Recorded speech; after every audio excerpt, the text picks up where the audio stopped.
All right, so Easter has just come and gone, but that doesn't mean that our work as professional ministers is over. See, the big thing that you probably have experienced, that almost every single person that works in a church has experienced over the weekend, is you had a whole bunch of new people.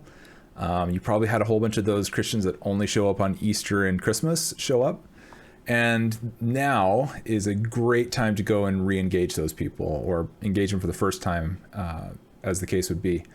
So there's four ways that that the churches I've been working with have been really kind of seeing success with engaging people. The first way is old school, right? Pick up the phone and call. That's the same thing I was doing 20 years ago when I very first went into ministry. It was, every Monday morning, we'd have a list of names of people that had visited or had questions or things like that. And you just start going down the list, dialing them up and, saying, hi, I'm Isaac, I work over here at this church. And, we saw that you attended for the first time this week. Did you have any questions? Is there anything that we can help you with, or things like that? And we'd love to see you come again. Just real super straightforward, easy peasy like that. So, it still works. So pick up the phone, especially if you don't have a huge list of people. If you do have a huge list of people, you can always bring in a few more ministers, your elders, your deacons. Probably want to give them a little bit of training, or, a primer on just kind of how to talk to people, or just kind of give them some idea of how to do it. But then, it's just the phone. People can do it. Next up, also old school, email, right? We all do it. We all use it. Best thing here to do is your church management system should automatically be sending people welcome emails after they've been entered into your system.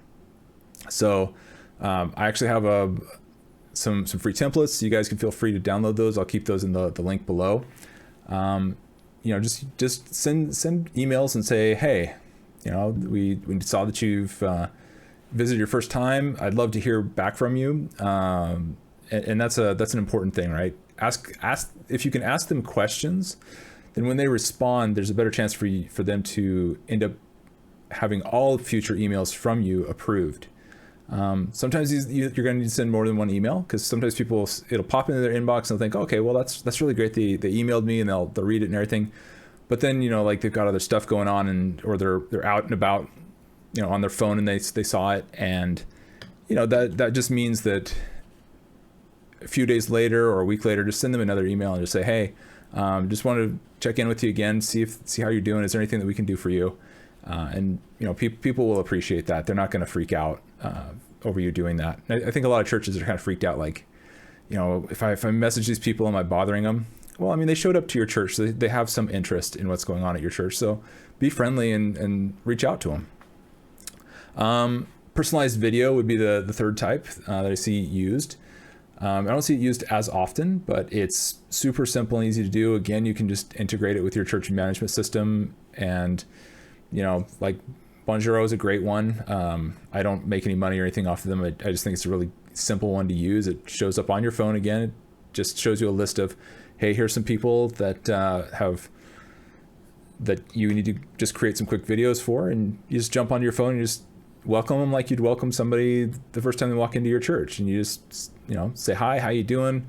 We saw that you were at church this last week. I just wanted to touch base. Is there anything that we can help you with? Is there any questions that you had? Would you like to go out to coffee or something like that? And, people tend to be really impressed by those, even though they're really simple to do, just because they're so infrequently used. So, it's worth giving a shot. Like I said, Bonjoro is a good one. I'll throw the link for Bonjoro in the bottom there. Snail mail, very, very old school, right? But because there's so few people doing snail mail these days, sometimes it can stand out. And my only caveat with this would be, if you're going to do snail mail, it's great because it is a costly signaling kind of thing. It says that you put more effort into it, but try to have something to invite them to with that snail mail. So whether it's like a newcomers luncheon or some kind of thing that's going to happen like after a service. So you want to have some kind of segue to get them come back to service, and then have something that's kind of enticing for them to do and check out and kind of try out. And those are the 4 ones that are largely getting used. You can try other stuff, like you can try actually going and liking and friending these people on social media too. I don't see that as often yet, but I think that's something that'll be coming. And finally, you don't have to choose one of these. You can choose many of these. You can call people and email people. That's okay, right? You can call them up and then even afterwards follow up with an email that just said, hey, it was really great talking to you on the phone earlier, and I'd heard you had some questions, and here's a link that I mentioned earlier in that phone call, or things like that. And that really just drives home some of that personal touch. Or like after you've talked on the phone and everything, you can invite them a few days later on in an email to a newcomers event or something like that. You can use more than one approach. And finally, my encouragement is, look, you went into ministry for a purpose. You went into ministry because you wanted to connect people spiritually, right? And you wanted to help them connect with God, and with a community of believers. And so, get out there and do it. Just pick up the phone, jump onto your email, hop into your church management system, get the list of those people. Hopefully you do have a list of those people. If you didn't, that's a lesson to learn for next time. But get out there and do it. All right, everybody. So that's me for this week. I look forward to talking to you guys later.